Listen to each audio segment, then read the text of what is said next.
সবাই বলে শ্বশুরবাড়ি মধুর হাঁড়ি, কিন্তু আমার কাছে কুটুম বাড়ি মধুর হাঁড়ি। আজকে দেখাবো আমি আমার ভাবিদের বাসায় যে কী করলাম, কী খেলাম এবং কোথায় কোথায় ঘুরতে গেলাম। So welcome welcome to my channel Rukas daily blog. আসসালামু আলাইকুম। তো সকাল সকাল রেডি হয়ে আমরা বার হয়ে গেছি ভাবিদের যাওয়ার উদ্দেশ্যে। সামনে হেঁটে যাচ্ছে আমার আব্বু, আর রাস্তা থেকে আব্বু কিছু মিষ্টি নিয়ে নিল। এই যে আমার কুটুচ বুড়িটা মিষ্টিটা কী কেমনভাবে ধরে রেখেছে। এই যে সুন্দর রাস্তাটা দেখতে দেখতে চলে যাচ্ছি ভাবিদের বাসায়। আজকে শীতের সকালে বোঝা যাচ্ছে না যে আজকে বেলা 11:30 বেজে গেছে, কিন্তু ওয়েদারটা অনেক সুন্দর ছিল। চারিপাশে দেখতে দেখতে চলে গেলাম ভাবিদের বাসায়, যেদিকে ভাবির মা আমার জন্য পুলি পিঠা বানাচ্ছে, আর এদিকে আমার ভাবি একদিকে পোলাও পোলাও চড়িয়েছে, আর একদিকে পুলি পিঠাগুলো সুন্দর করে ভাজি করছে। আমরা যাচ্ছি বলে ভাবির নতুন নতুন পিঠা তেজপাতা পিঠা বানিয়েছিল। এই যে আমি নিয়ে যাচ্ছি এগুলো। প্রথমে ট্রাই করেছিলাম ভাবির স্পেশাল তেজপাতা পিঠা, খেতে অনেক সফট হয়েছিল। তারপর খেয়েছিলাম একটা কালো মিষ্টি।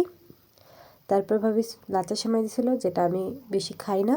তারপরে আমার মাই ফেভারিট নুডলস দিয়েছিল। তারপর চানাচুর বিস্কুট ফ্রুটস দিয়েছিল, যেগুলো ক্লিপ আমি নিতে পারি নাই। তারপর ভাবিদের বাড়ির পাশে একটা সুন্দর পুকুর আছে, তাতে একটা নৌকাও ছিল। তো বাচ্চাদের বলে সে নৌকা নিয়ে বেরিয়ে পড়লাম পুকুরটা ঘুরতে।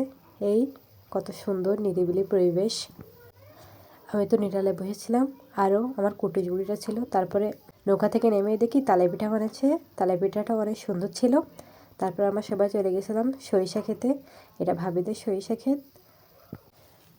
ওখানে যে আমরা অনেক অনেক মজা করছিলাম।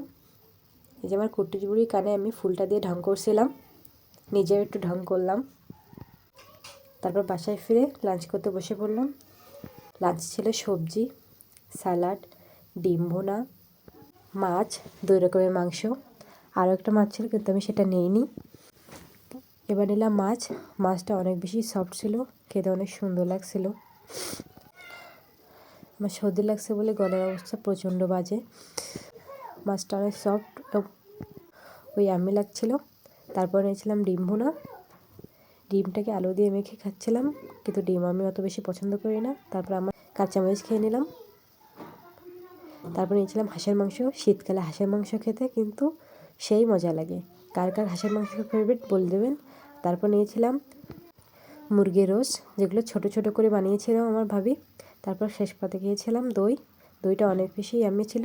তারপর একটা গ্লাস কোল্ড ড্রিঙ্ক দিয়ে শেষ করলাম আমার খাওয়া দাওয়া। তারপর ঘুমিয়ে দিয়েছিলাম। তারপর উঠে আস্তে আস্তে বাসার দিকে রওনা দিলাম।